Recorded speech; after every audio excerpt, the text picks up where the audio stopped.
à propos de réfugiés. Vous savez que nous accompagnons la famille Al-Shir qui est partie de Syrie et qui essaie de rejoindre les Pays-Bas. Son objectif, le père, la mère, les 3 jeunes enfants sont avec Amélie Rosic à Belgrade. Eh bien, nous allons rejoindre toute la famille dans un peu plus d'1 minute et Pierre-Henri sera aussi avec nous, directeur général de l'association France Terre d'Asile. Il est 8h13, votre invité Jean-Jacques Bourdin, Pierre-Henri, directeur général de l'association France Terre d'Asile. Pierre-Henri, bonjour. Bonjour. Vous savez ce que nous allons faire? Nous allons écouter et rejoindre Amélie Rosic qui se trouve en compagnie de la famille Al-Shir que nous suivons depuis maintenant 3 jours.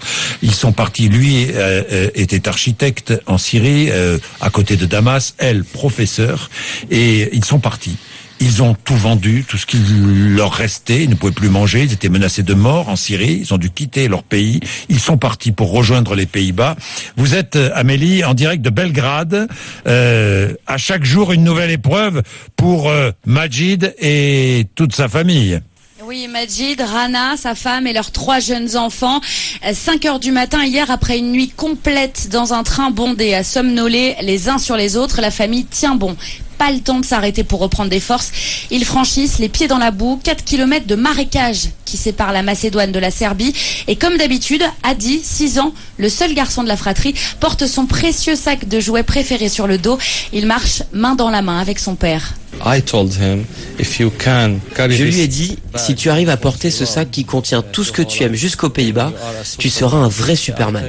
Mes enfants sont très fatigués, avec leurs petits pieds, ils ne peuvent pas marcher aussi vite que les grands, mais je les trouve tellement courageux. Ils ont une force incroyable en eux que je découvre aujourd'hui. Amélie, une fois la frontière franchie en file indienne, entourée de policiers, c'est toujours le même rituel pour la famille. Oui, trouver un moyen en fait de poursuivre le chemin en pensant toujours, en gardant en tête de garder un peu d'argent pour la suite. Et c'est Majid qui s'en charge. Il négocie dur avec des chauffeurs clandestins. Pendant ce temps, le reste de la famille s'écroule à terre éreintée au bord d'une petite route de campagne, ne sachant plus très bien où elle est. Rana, la mère de famille, en profite pour faire une toilette sommaire aux enfants, une lingette passée sur le visage et une goutte d'eau pour se frotter les mains. Le plus important pour elle, qu'ils reprennent au plus vite une vie normale, celle qu'ils ont toujours connue. Quand on était en Turquie, j'ai commencé à leur reparler de l'école. Je les encourage à lire des livres dès qu'on en aura. Ils étaient tellement tristes quand on est parti de Syrie il y a 1 mois, tristes de laisser leurs copains et leurs profs. Alors je les rassure et je leur dis que quand on arrivera, ils iront dans une super école. En Syrie, les enfants sont encore en période de vacances scolaires en ce moment. L'école doit reprendre la semaine prochaine, alors Rana espère bien être arrivée aux Pays-Bas d'ici là pour qu'ils ne soient pas déscolarisés trop longtemps. Hier soir, c'est ici à Belgrade qu'ils ont dormi dans un hôtel, une vraie chambre avec une douche pour la première fois depuis qu'ils ont posé le pied en Grèce il y a 1 semaine. Et ce matin, ils doivent décider s'ils traversent la Hongrie avec un passeur ou s'ils se dirigent vers la Croatie, la voie la plus simple actuellement. Amélie Rosic, le reportage, nous suivons cette famille. Nous allons tout faire pour l'aider, cette famille Al-Shir.